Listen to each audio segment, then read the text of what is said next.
Hi, everybody. We are the Spinsters Union, and I am Juliet. This is Camille, and we are going to be recapping Insecure, one of our favorite shows, and definitely a show that talks about single women. So we thought we'd give our viewpoint as single women on a show that talks about single women. So last season of Insecure, ended with Issa and Lawrence. Issa had cheated on Lawrence and they broke up. Which I don't know if you're a team Issa or a team Lawrence. I mean, people definitely have their views about who was right on that. And this season starts out with Issa in what we find out to be a dream sequence on a date with Lawrence. And definitely you could feel the longing there, but it turns out she's on a date with a whole bunch of random guys that she's met through Tinder.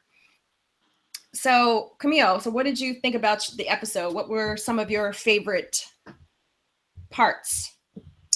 Well, I definitely, the beginning was hilarious. As single, and dating, that's always so complicated. Like, how many times do you have to tell somebody where you're from? So I love that moment. It also brought up, I think, some interesting things. So I was definitely team Issa, or I'm team both of them. Right. But I thought they probably did need to break up. That it's probably for the best, and that Issa might need to be single for a minute. So I think she's trying to explore that singleness. Lawrence is definitely exploring that singleness. Because Taylor, Tasha, and he are, knocking the boots. Things happen. Knocking the boots, indeed. And so, but Lawrence is also struggling about being with her. Hasn't been taking her out, as his boy pointed out to him, who he's been crashing with since he moved out of the place that he and Issa share. So, all that of like, yeah, relationship ends and how do you move on? A big thing about this episode, how do you do that? Right. And I think it also pointed out, I don't know if any single people would agree with this, but being single is not always horrible and it's not always like fantastic.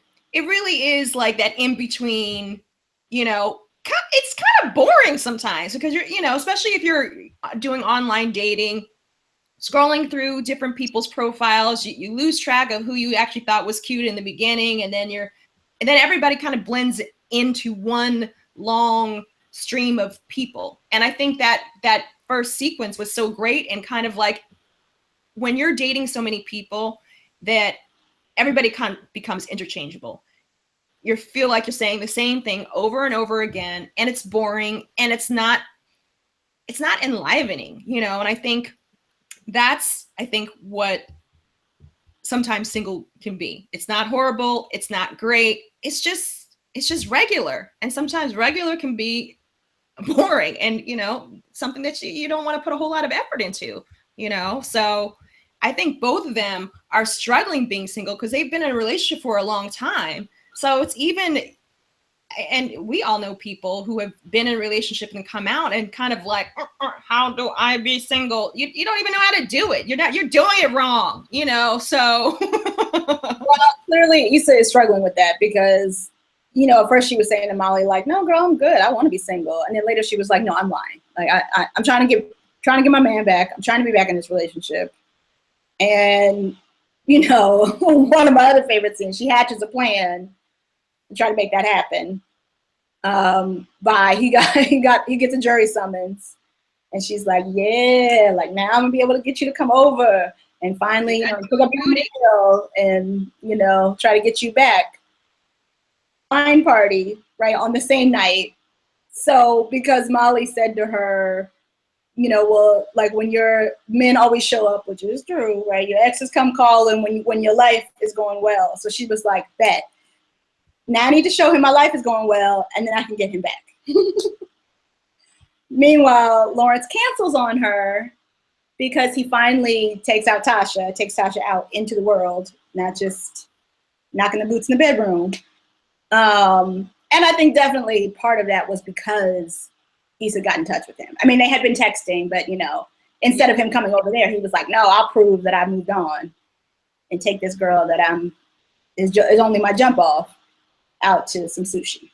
Right, exactly. Yeah. So he's not doing single well either. I mean, he's still sleeping on it, an air mattress in his boy's living room. So he hasn't moved on. They're both like very much entangled with each other.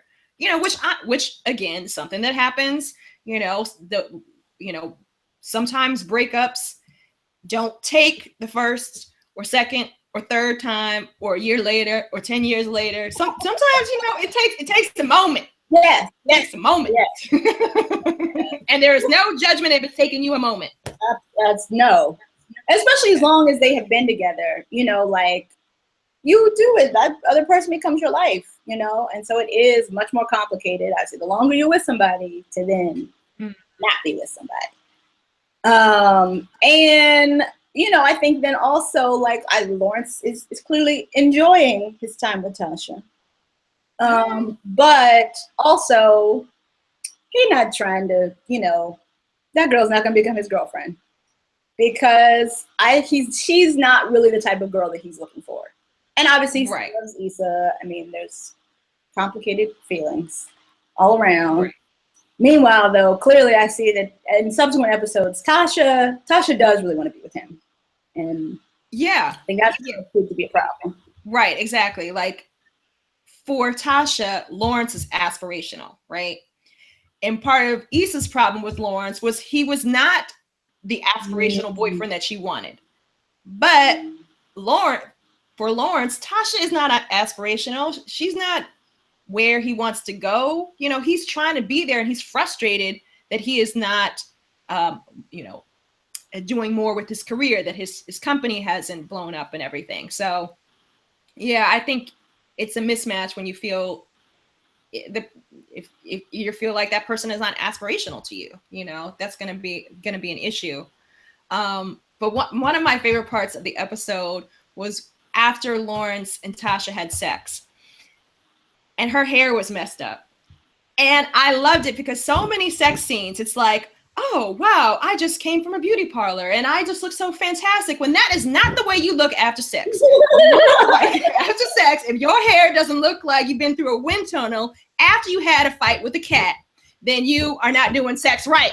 You're not doing it right. Okay. Exactly. And so clearly Lawrence was doing it right because her hair looked a mess. Okay. So I like that.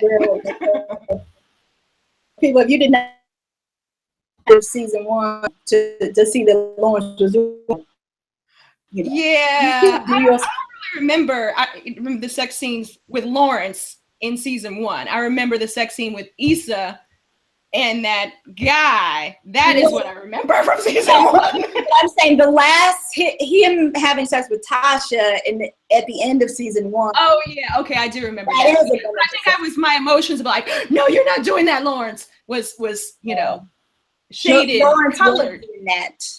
Colored the experience, but this time I was like, oh, wait a second now, Lawrence. Okay, yes, I see you. Well, yes. But so Issa has her party, it all goes south because all her neighbors come up there and start smoking weed and then things catch fire and her plan to get her man back has crashed and burned. Right. And then meanwhile she's trying to like sort of struggles at work, right? We got y'all. And the kids are not interested in, in tutoring and in uplift. No. They're not interested at all. And it sort of parallels, right, what she's been trying to do with Lawrence, which is like keep putting her energy into a thing and not getting any response back, right? And then finally Issa tells her coworker, like, yeah, sometimes you gotta know when to give up. Right. And she sort of gets to that point with Lawrence too, And let's just, before we get to, so Molly just, Yes. is also, right, trying to work her single life better too. So she goes to a therapist, and hilariously tells her therapist absolutely nothing. Right. Like she asked him too many questions. She's trying to get in my business. Well, yes, that's true. that is what the therapist is going to do. Yes, you seem to be confused at what the job of the therapist is. Yes.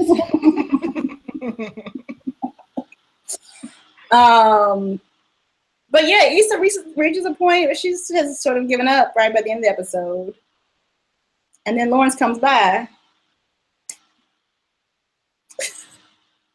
and gets his mail, right? Gets his stuff from the bathroom. And then what else does he get, Julie? He gets that jury booty.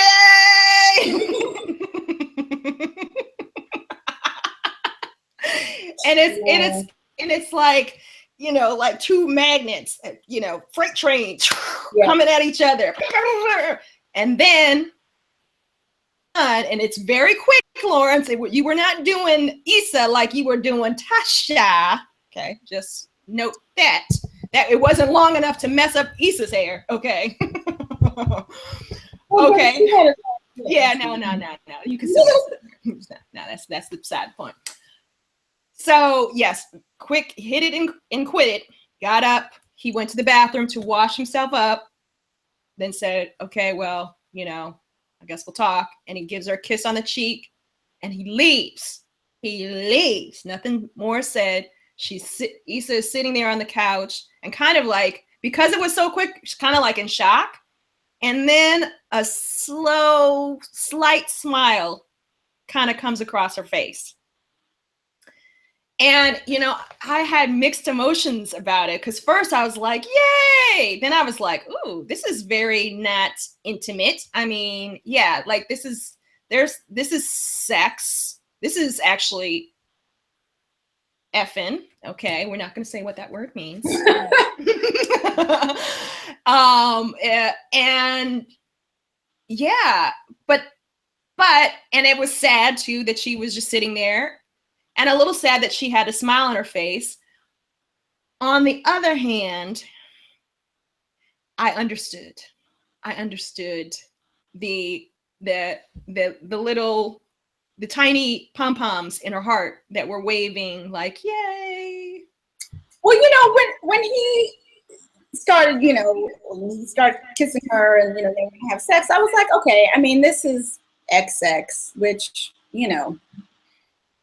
I mean, in some ways, I was like, sure, this had to happen. Right. You break up with somebody, and unless they've been like the worst to you, and sometimes even then, right, you are inevitably going to sort of backslide. Person's familiar, and if you had a good physical connection, then maybe you go get a need met. So I saw that and I was like, okay, sure. I mean, this needed to happen. But when he was like, and let me just also say, he said, we'll talk. I think he was more like, all right, well, I got to go.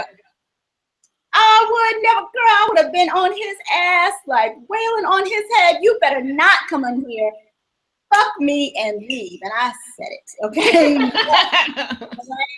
That we are not doing this right now. No, I would have gone batshit crazy. Would have hold me in that whole apartment complex. Don't you dare come in here. And then be like, all right, well, I gotta go. What? Right. Yeah. Like, do we have a conversation? Right. Like, what's happening? Yeah. Because what you said about a need met, he got his need met. She was just like, okay, her need was not met. Because her need was to really feel like, do you want me back? Like, is there something that we can still have? Yeah, right. Yeah. So her need, but that those tiny time, pom-poms in her heart were like, yes, we're on the road to getting back. Yes. There, hope springs eternal, and usually hope springs eternal in some of the worst places possible. Okay. Hope should not be in this place. This is not a good neighborhood, right? Hope. Okay. You need to get out of here. Okay. Yeah. yeah. I mean, clearly it's setting it up for, you know, her to talk to, you know, next episode, still think that something can happen that they can get back together. I am highly doubtful about what's going to happen. So we'll see next episode about whether Issa and Lawrence talk again, what happens with Lawrence and Tasha, if Molly goes back and tries to talk to that therapist again. Molly also, right, found out that a white boy in her firm is getting paid more than her, right? So, you know, equal pay for equal work, people. Okay, so Molly's also gonna be working on that, it seems like. So I don't know. We'll see what happens next episode. But no, Lawrence ain't right. Okay. Yeah. I think, yeah, some people who are on Team Lawrence will be like, I don't know. But, you know. I mean, all those dudes who are on Team Lawrence, I'm sure they were like, yeah, like, that's right. You know, she cheated on you. You should get in there, you know, and bang her and leave. So I'm sure there's plenty of people who were excited about that as well. No, probably no women I know, but who knows? Right. Maybe. Who knows? No. Anyway, if you want more, we'll be doing another recap. Check out our other recaps too of The Bachelorette. Subscribe to our channel. And what else can they do, Julie? They can visit us at thespinstersunion.com, visit our site, and visit us on social media. So make some comments below. What did you think? Are you still Team Lawrence or is Team Issa? You know, does hope spring eternal in the wrong places? Let us know. Indeed. All right. All right, y'all. Bye.